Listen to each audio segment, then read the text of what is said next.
বিসমিল্লাহির রহমানির রহিম। আজ 5ই মে বাংলাদেশের ইতিহাসে খুবই গুরুত্বপূর্ণ একটি দিন। এই 5ই মে হচ্ছে শাপলা ট্র্যাজেডি। 2013 সালে 5ই মে রাতে এদেশের আকাশে নেমে আসে এক কালো অন্ধকারের গোলাবৃষ্টি।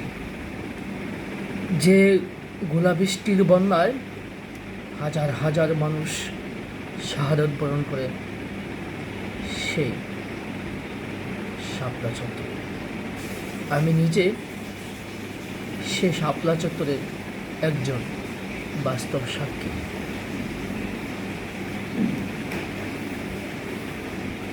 বাংলাদেশের পরিবর্তনের ধারাবাহিকতায় সে কালো শক্তি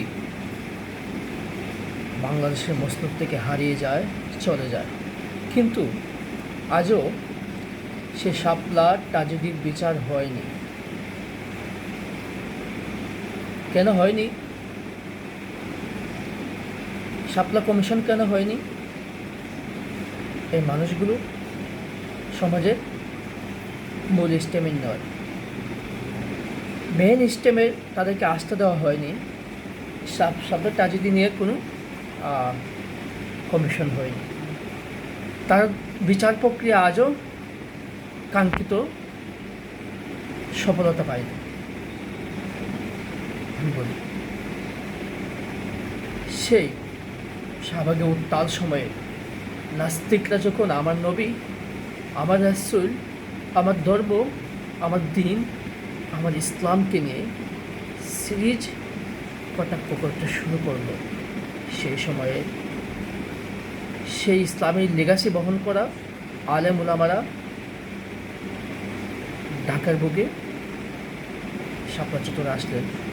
সেটা গণতান্ত্রিক প্রক্রিয়ায় সরকারের কাছে সে দাবি জানাতে এবং ইসলামের যে সুমহান আদর্শ রয়েছে সে আদর্শকে যেভাবে আঘাত করা হচ্ছে তার দৃষ্টান্তমূলক বিচার চাওয়ার দাবিতে মাদ্রাসার ছাত্র, আলেম উলামা, সাধারণ মুসল্লিরা সে জায়গায় একত্রিত হয়েছিল। কিন্তু আমরা কে দেখলাম? রাতের শেষ প্রহরে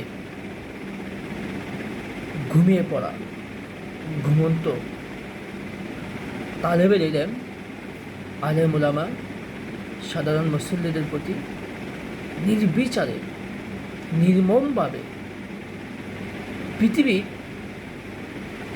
ভিন্নতম কাজগুলোর মধ্যে একটি অন্যতম কাজ হয়েছিল, তাদেরকে সে রাতে গণহত্যা চালানো হয়েছিল। আমরা জানি পার্শ্ববর্তী একটা রাষ্ট্রের ইন্ধনে সেদিন বিদেশি সৈন্যদের প্রত্যক্ষ সহযোগিতায় একটা ম্যাসাকার করা হয়েছিল ধর্মপ্রাণ আলেম ওলামাদের প্রতি, এবং হাজার হাজার লাশকে সেদিন গুম করা হয়েছিল। আজও যাদের হদিস আমরা পাইনি, সেই শহীদদের আত্মচিৎকার আমরা আজও শুনি, আজও আমাদের এখানে ভেসে আসে, কিন্তু তাদের কাঙ্ক্ষিত দাবি, তাদের ন্যায় বিচার আমরা প্রতিষ্ঠিত করতে পারিনি। জাতি হিসেবে আমরা ব্যর্থ। আমি বলব, পরিবর্তনের পরিক্রমায় সে কালো শক্তি যদি আজ নেই, যারা আজকে বাংলার মসনদে বসেছেন তাদেরও সেই সৎ উদ্দেশ্য নেই শাপলা ট্র্যাজেডিকে এন্ডোর্সমেন্ট করার মতো অবস্থা, মন মানসিকতা এবং মনন তাদের নেই। বাংলাদেশের মানুষের প্রতি একটা দাবি রাখবো, যদি শাপলা ট্র্যাজেডির বিচার না হয়, বাংলাদেশের বুকে আবারও অন্ধকার নেমে আসবে, আবারও জাহিলিয়াত নেমে আসবে, আবারও সেই ভয়, গুম, কাসপায়ের সংস্কৃতি আবারও চালু হবে। যদি আমরা সেই ট্র্যাজেডির বিচার করতে পারি, আমাদের শহীদদের হৃদয়, শহীদদের আত্মা হয়তো বা কিছুটা শান্তি পাবে। Justice for Shapla tragedy.